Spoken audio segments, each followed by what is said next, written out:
Okay, great. So first of all, I would like to say thank you, Bikesh, that you accepted invitation, so that I can record this session. I can share it with my viewers on YouTube channel. So today I do have with me Mr. Bikesh from South Africa.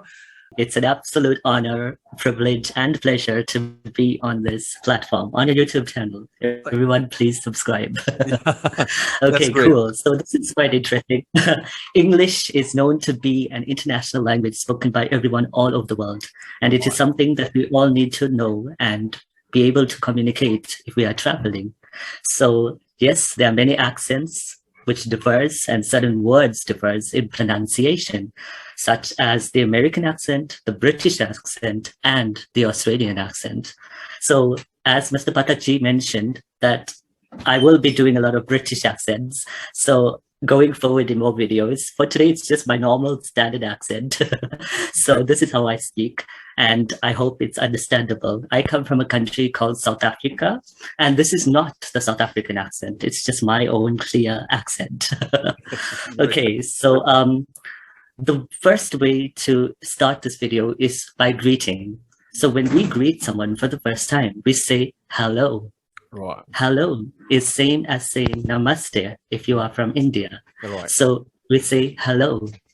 When we want to find out how a person is doing, we ask, how are you? Or how are you doing? Right. Then the person that responds back will say, I am fine, thank you. Hmm. Or I am doing fine, thank you. And they will ask you back, how are you doing? Or how are you? So you will respond by saying, I am fine, thank you. Or I am doing fine, thank you. Right. So that's just a basic conversation for meeting someone for the first time. Great. Great. That's Okay, great. Mr. Pat, yes. So, because is there anything which is different, especially in South Africa to greet someone? Okay, so When it's totally related to means suppose if someone visiting South Africa and want to connect with South African people, like when you're coming to India, if someone is coming, so namaste, the people just try to learn these sort of greeting words. So is there something different, especially in South Africa, while meeting or while departing? Yes, absolutely. South Africa has 11 official languages. That's So it's great. a very diverse country. So Great. also, the most common way to greet someone in South Africa is, how is it? How is it? Oh, great. So Nice. how is it is a very informal English way of greeting everyone. So it's a cool way of greeting someone if you're coming to the country for the first time. So we say, how is it? So that means like, hello or how are you? Oh, great, great. That's Yeah. great. So it's like, so I say, how's it, Gopalji? Okay. That's great. That's great. And and thing which is quite special while departing, when we are departing at that time, we do have some, expression. We do express, in different ways. In India, again, it's very common. The common word is namaste. Because Mhm. namaste can be utilized all the time. Yes, But yes. but like if we talk about, I have learned like with the UK guys, they do have informal way to say like for thank you, they not normally use cheers, or like ta means ta bye bye or something like that. Yes. So anything special, especially in South Africa? I think it's just the same as the British where we say thank you, and a lot of people will say cheers. It's Cheers. very commonly used here in South Africa. And I Mhm. think with the Caucasian people in South Africa, they tend to say cheers a lot. Oh, And I think with most of the people from other race groups, use bye or goodbye or take care. oh, that's great. That's great. Yeah.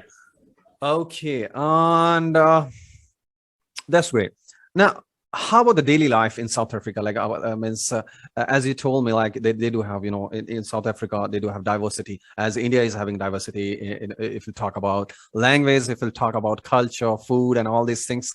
So, how about the daily life there in South Africa, and what sort of diversity, like Indian views, if they want to know, especially students, they are very curious to know about the different places, different culture, language, and all these. So, means in daily life, like what they generally do, and if you can tell us something about the diversity of South Africa. Okay, cool. So there are like more like four major race groups in South Africa, Oh. and there's also like you can add a fifth one to it. They are those that come from India that we came down. Well, I'm of Indian descent because I came down many, many years. Well, my forefathers came down many Right. years ago, like 107, I think close to 170 years ago. Oh. Yeah, so they came down by boat to South Africa to become sugarcane laborers to help in South Africa with plantation of sugarcane. Right. So we are known as Indian South Africans. That's how we are classified. Okay. Then you get Caucasians. Caucasians are known as whites. So white-skinned people. Right. So they are part of our South African heritage. And then we have the black-skinned people known as African people because we are from the continent Africa. Right. So we refer to them as black Right. or African. Right. And then we got mixed race, where we have like different races who are in marriage and then they have children. So in South Africa, we called them colored people. They're known as colored. Oh. Yes. And then we have a little bit of Asian people from China that are very much part of South Africa. Oh. But they are regarded as black people in South Africa. They're actually regarded as black people. Well, how means they are from China? Then how they are regarded as black? I think because you see, South Africa was a very one-raced country back in the years, like over, you could say like 40, 50 years ago. It was an era of apartheid. Apartheid means where the white people were separated, the black people were separated, Right. the Indian people were separated. Now it's more diverse country ever since Nelson Rolihlahla Mandela became president. Right. And he brought down freedom and a democratic South Africa. So therefore, the people who came from China, because of them coming from another country, a lot of people that come from different countries are attacked by South Africans. But when it comes to the Chinese people who have been bringing a lot of income to our economy in South Africa, so they were labeled as black people or categorized under black people. So they have similar rights or equal rights as black people in South Africa. And black people in South Africa have the highest of pleasures and privileges as compared to any other race currently in South Africa. So a lot of Indian people that came to South Africa come from different parts of India. So they come from like the southern India and the northern India. So you get people who are speaking Gujarati, Marathi, Bengali, Hindi, and Telugu and Tamil. So these six languages are spoken by Indians here in South Africa. So the culture is still alive, and we still celebrate what the people of India celebrate. Okay, great, excellent. Yes. It's really amazing to know, all these important facts, especially when I'm talking about the Indian people. They're following, Indian culture, and they are making proud, South Africa. So that's amazing. It's really great. Fine. And if I talk about like schooling, like school students, how much do you think, like, school student or college students, tough to manage, but what about South Africa? How much like students are? So there are different schools in South Africa. You get the government schools, Right, which are known as public schools, and then we get the private schools. So the private schools have smaller classrooms, like under 15 learners in a class, and whereas the public or the government schools have close to 50 in a class. So the difference is the numbers, first of all. So the higher the number is, the more difficult it is when it comes to controlling a classroom and controlling discipline in a classroom. So if you're going to compare public schools versus private schools, the discipline is better at a private school. Yeah, I can understand, because managing 50 students, especially in one classroom, it of course it becomes very difficult. It's quite similar to India, I guess. But what about parents? Like parents response, like how actually they are supporting teachers, or maybe sometimes they are more close towards to their child, so how actually they are connecting with the schools or school teachers? When it comes to public schools, they have an annual meeting. I think it happens like once a year, and parents are invited to these meetings, and that's the only meeting that they have with an educator or the teacher for that year. So most of the parents actually who cannot make it to attend these meetings don't actually even know who the students' teachers are. When it comes to public schools, yes. But when it comes to private schools, it's a different case altogether. It is where the parents actually have a constant connect with the teacher and is always conversing and finding out on a daily basis or a weekly basis on how the child is doing. So that's the difference. Oh, okay, great. That's great. Great. So I do have one PDF with me. So if you allow me, I'll share it on my screen. Sure. Okay. Thanks so much, because you're welcome. Yeah. So actually, this PDF actually I was doing with my students. All these we were trying to figure out like how it is, how actually. Yeah, how it pronounced and how actually it is different. Because when I'm talking about academic syllabus, the English language that we are using in our practical life, because we are using slangs, we are using assimilation rule, we do have different sort of pronunciation, American and British, and then grammar rule is even I saw like even grammar rule is different in American English and British. Spellings are different. So when you are coming to practical life, it becomes very difficult, because whatever we have learned, especially if we talk about Indian curriculum, so it's quite different, because they don't have assimilation, they don't have slangs, they don't know the different accents, they don't know all these things. I mean, when a student they go to practical life, they don't understand native speakers. Sometimes it's very difficult to understand them. So I try to collect different information for them. So because if you can add something else in it, you just tell me, I'll scroll it down for you. And if you want to add something, even I've collected, I'll show you. Here I do have these vocabulary. For example, if we talk about the lady finger, in India, in Asian countries, people can easily understand. But if I talk about Britain, people, they don't know what is lady fingers. They'll simply think ladies fingers. Yes. Yeah. Yeah. So all these things, and like brinjal, it's aubergine. So lady fingers is okra, right? Okra. Right. It's and I know that it's also known as bindi.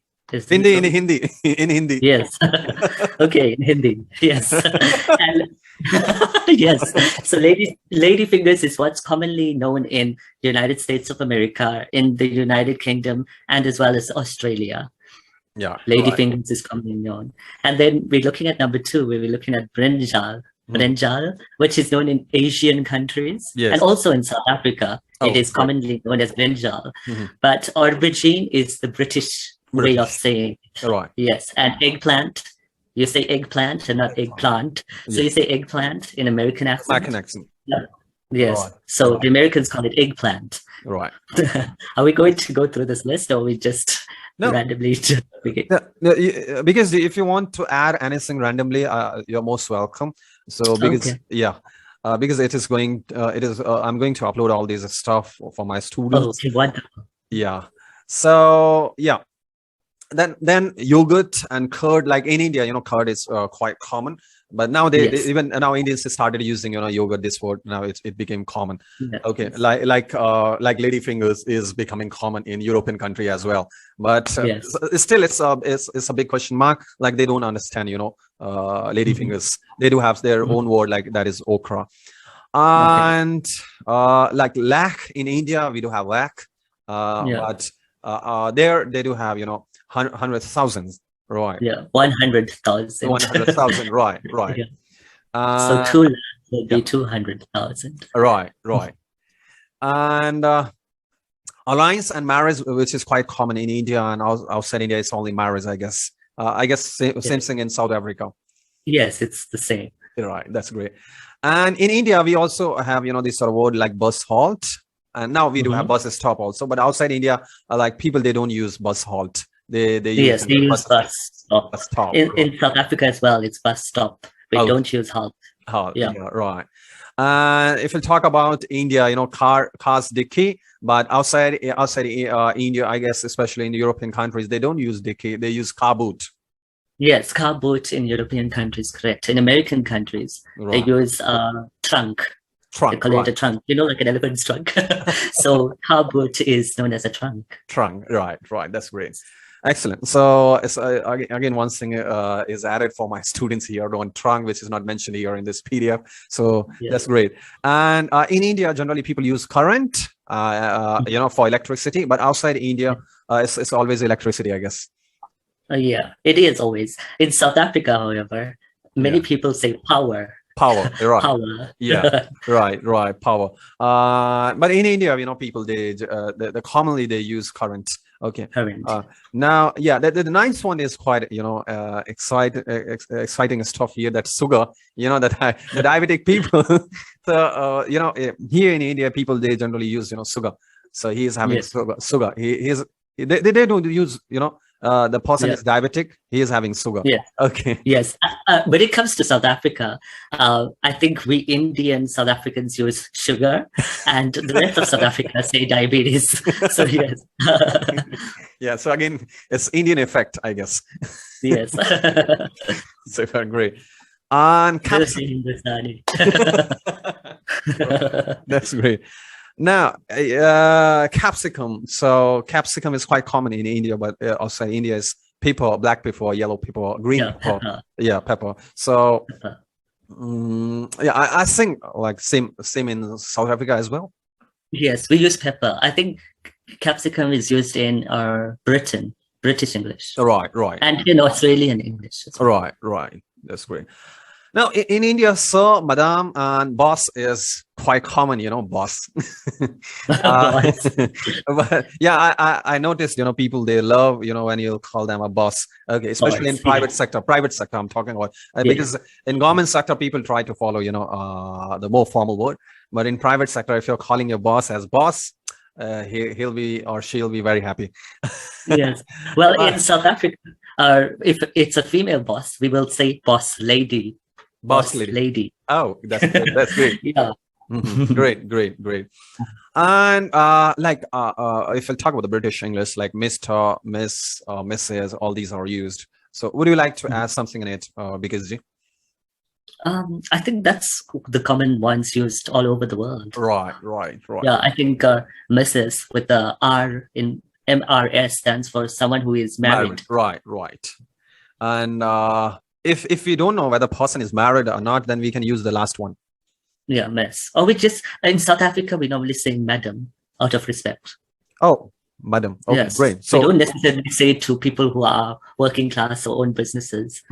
We don't really call them sir, madam. I mean, we do, but I mean, any random person, we also, if we don't know if they're married, we will say madam or sir out of respect. Oh, that's great.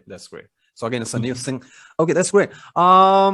Like here in India, like sometimes it happens, not generally, but sometimes people they add cousin brother and cousin sister. Actually, cousin means brother and sister. It's not necessary to add. So, but it's okay, no problem. In South Africa as well, a lot of Indian people and a lot of Black people say cousin brother and cousin sister. Oh, they don't just say cousin. Yeah, so that's also common. Okay, great, fine. So now next one is washroom. So if we'll talk about like Britishers, they are very open-minded and they speak very clearly. They simply use literal word toilet. Okay, yes. But if we'll talk about the Americans, they generally use loo word, this word. Okay, but they also use bathroom in America, in American English. Yeah, right. Bathroom. Okay, yeah, that's great.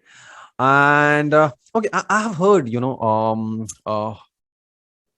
of my not African, he was from Kenya. So one of my friends, he told me like if you have to go for toilet, then you can say I'm going for a short call, and if you're going for loo, you can say I'm going for a long call. That's funny. So I came to know about this thing, and I said, yeah, it's just quite nice that I can use a short call and long call. I hope it's not a phone call. Okay, great. In India, we generally say chips, but In South Africa as well, we say chips. But I think when they speak about chips, it's the one in a packet right, that you buy from the store that is known as crisps. Crisps in America, in American English. Right. But if you talk about chips that you cut out potatoes and you put them on for frying or baking, that is known as French fries. Okay, the fries. But French fries. But here in India, the same sort of packet, that you are purchasing from shop or maybe from mall. Okay, so that is actually, it is written chips. We do have one. Yes. Yeah. Here too in South Africa, we actually have those that say crisps, and they have chips, and they have fries. So it's like everything in one in South Africa. But the Indian people of South Africa generally say chips for all types of chips, whether it's from the store in the packet or whether it's the one that we fry. We say chips. That's great, right? And pre-pone, we do have one word like postpone, but pre-pone we don't have in British English. That actually it is developed by Indians, I guess. Yes, pre-pone, yes. So but it's not even used in South Africa. People they use in South Africa as well, pre-pone? No, they don't. Okay. So it's something that I've heard in India. Yeah, in India. So I think one day, the world will accept this word. It will be in Oxford. I like it. It makes a lot of sense with the word pre. Yes. Postpone, so of course you can use prepone. So yes, it's easy. That's there. Okay. Then is mind blasting. So if we'll talk about the mind blasting, it's only in India, mind blasting. So generally, people use a mind blowing. It's a bit of an exaggeration of mind blowing. So they want to say mind blasting. Yeah, fine. And do the needful is quite common, I guess. Rowdy shooter is, it's only in India, who is having a person having criminal. Yeah, criminal. It's a criminal record. Yes. Right. Or a criminal. Yes, right. For someone. Right. So, that we sometime you'll come to know, like some of the Indians, they are using rowdy shooter, having criminal record. Yeah. It sounds so cool, rowdy. Like Rowdy Rowdy. The movie Rowdy Rator movie. Yeah. Yeah. That's right. You're right. And kindly adjust is again, generally used in India. So it should be actually, excuse me.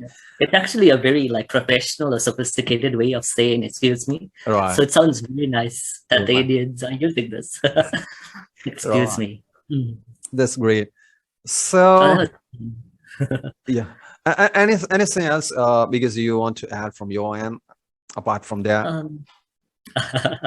I think not at the moment. Okay, great. Yeah, that's great. So okay. So what is the situation of COVID-19, especially in South Africa right now, and how much it has affected, education system? Okay. So currently, it's the cases are low. So that's a good thing, and everything is normal in South Africa, provided that everyone goes out wearing a mask, which is very mandatory. And also the schools were very much affected in the year 2020 when the virus started, and last year. So at the moment, there are normalizations in certain schools, but I think when it comes to government school, it's still like a one day in, one day out at school. So like certain grades will go on a certain day, and then another grade another day. So the public school system, because of the numbers are so high in each classroom, so they're grouped up with a smaller number of learners attending school. So it is normal, but it's broken up in different days. So it's not like a full week of school for one student. They probably just go like twice or thrice a week to school. Oh, yeah. Okay. How much this COVID-19 has affected their life, and what is happening related to employment opportunity, whether it has gone down, whether they are managing anyhow, or what is the exact situation about the private teachers? Yes, the best part or the advantage and the privilege that our private teachers have is that they have access to internet, Right, right, Wi-Fi, and they have the devices to go online and teach online. right. So it hasn't really affected them in any way. Mm-hmm. And things are still as normal for them. Employment is still as normal for them, Mm-hmm. as far as I know. Okay. Yes. One thing, like, I don't know, because what sort of literacy ratio related to the technical knowledge. But if we'll talk about India, before COVID, like, I can say honestly, like, a few teachers, because they see, the different teachers are having different subjects. If we'll talk about one sports teacher should be excellent, using internet and using, preparing PPTs and so many stops. It's not possible because he's a sports teacher, isn't it? Yeah. So, like, different subject teachers, like language teachers, if we talk about the Hindi or Marathi or maybe Gujarati or whatever it is. Okay. So most of the teacher, they were not that much technical expert. They were not ready, to teach online. And all of a sudden, when they got, these responsibilities, still I can see, like, so many teachers are still facing problem, because you have to work a lot. If you have to teach on computer, you have to prepare so many presentations. It can be Yeah. PPT presentation, it can be any other stuff. Then you have to collect all these information, typing, collecting, adding. Then you have to follow, certain guidelines, which actually school wants. So they are in learning phase, and most of the teacher, I guess now they have learned, but it's still some of the teacher are still having, that problem that they have to work a lot. So Yeah, what it's a about much more work Mhm. as compared to a normal day or normal life of a teacher, because they're going to do extra stuff online to prepare, like you said, PPPs, which are so much more work into detail. So Mhm. it can be challenging. Yeah.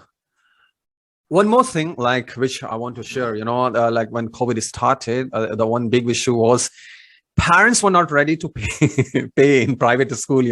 They were thinking, like, you're teaching online and we are not going to pay the same amount what we used to give. And the school Yeah, had to face that problem. Most of the school, they had to face this problem. Like, the parents were not ready to pay the full amount, and they yeah. just wanted to have even 100% waive off. Mhm. So that was a big challenge in front of so many schools, and especially if Yeah, you talk about the smaller schools, it was a big problem for them. So what about South Africa? yeah. It happened. It happened. Yes, it did. It did. Okay. Obviously, like you said, many people were wanting a discount because obviously it wasn't being in a classroom. But Mhm. also the main factor that many of these parents Mhm. lost their jobs and were not Right, working right. You're because of right. COVID. So Mhm. everything was on shutdown Right. and lockdown. So Mhm. they were not working, so they weren't getting an income. So obviously, when it came to paying school fees, it Mhm. wasn't going as smooth as Right. it normally does. Mhm. Well, Yes. I do understand, like, so many people lost their job and then it was difficult to pay. But if we talk about the government employee, they were having same sort of salary, and if they were not ready to pay, it shows the intention simply that they are not Mm. ready, okay, to help in this pandemic. Okay, that's Mhm. great. So it was really very informative, like, these information which you share with us. Because I'll again invite you, if you can come once again, not only for my English learners, but I want you to come for my Hindi viewers also, because I'm also preparing Hindi language course in 90 days, so that those who are outside India, or even in India southern part, the people, they don't understand Hindi language. Some of them, Yeah. they want to learn actually, but they don't have options. So, and if we talk about outside India, if they want to access this course, so I wish you can join us once again for these two Absolutely. viewers. I'd be so honored, really. I'll be really honored. I do understand you're most humble and most polite and one of my best friends. So thank you so much for today's session. Thank It was really wonderful. I learned a lot, and I'm very sure that it is going to help all these students, those who are going to watch this video. Thank you so much, Bikesh ji. Thank you so much. It's an absolute pleasure. Namaste. Namaste. Namaste.